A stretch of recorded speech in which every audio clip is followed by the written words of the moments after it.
Good morning to all. Today's my topic is digestive system of human. So let's start the topic. तो firstly हम लोग बात करते हैं डाइजेस्टिव सिस्टम स्टार्ट करने से पहले फूड की। तो फूड क्या होता है हमारा कि बेसिक रिक्वायरमेंट होता है, बेसिक जरूरत होती है किसी भी लिविंग ऑर्गेनिज्म को।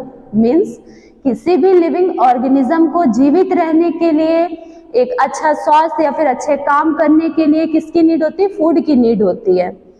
उसी के साथ साथ फूड क्या होता है कि फूड करता क्या है कि हमें एनर्जी प्रोवाइड कराता है। फूड क्या करता है? हमारे एनर्जी प्रोवाइड कराता है, और एनर्जी के साथ साथ ये हमारे ग्रोथ और डेवलपमेंट में भी सहायक होता है। अब फूड में क्या होता है, कुछ कंटेंट्स भी पाए जाते हैं जैसे carbohydrate, protein, vitamin, minerals, water etcetera. तब स्टार्ट करते हैं डाइजेस्टिव सिस्टम ऑफ ह्यूमन। तो डाइजेस्टिव सिस्टम क्या होता है? पाचन तंत्र भी जिसको हम कहते हैं।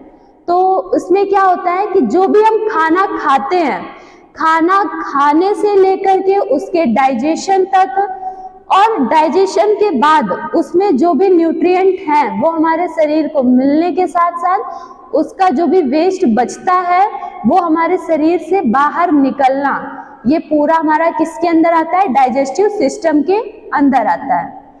तो डाइजेस्टिव सिस्टम में एक तरफ हम बात करेंगे एनाटॉमी की और एक फिजियोलॉजी की। इसको दो पार्ट में डिवाइड किया गया है, एनाटॉमी और फिजियोलॉजी। एनाटॉमी क्या होती है कि मीन्स जो हमारा ह्यूमन का डाइजेस्टिव सिस्टम है वो हमारा एलिमेंट्री कैनाल और कुछ ग्लैंड्स से मिल करके बना होता है। जो स्ट्रक्चर है एनाटॉमी मीन्स क्या होती है कि हमारे बॉडी के जो भी ऑर्गन्स हैं, जो भी ग्लैंड हैं, उनका जो भी मतलब एक तरीके से बने जिससे भी होते हैं, उनकी बात होती है एनाटॉमी में। तो क्या होता है कि जो हमारा ह्यूमन डाइजेस्टिव सिस्टम है वो किससे मिलकर के बना है? हमारा एलिमेंट्री कैनाल, और उसमें कुछ भी एसोसिएटेड रहते हैं, कुछ ग्लैंड्स वगैरह, ग्रंथि वगैरह क्या होते हैं उसमें सिचुएटेड रहते हैं या फिर एसोसिएटेड रहते हैं। कौन से ग्लैंड रहते हैं इसमें?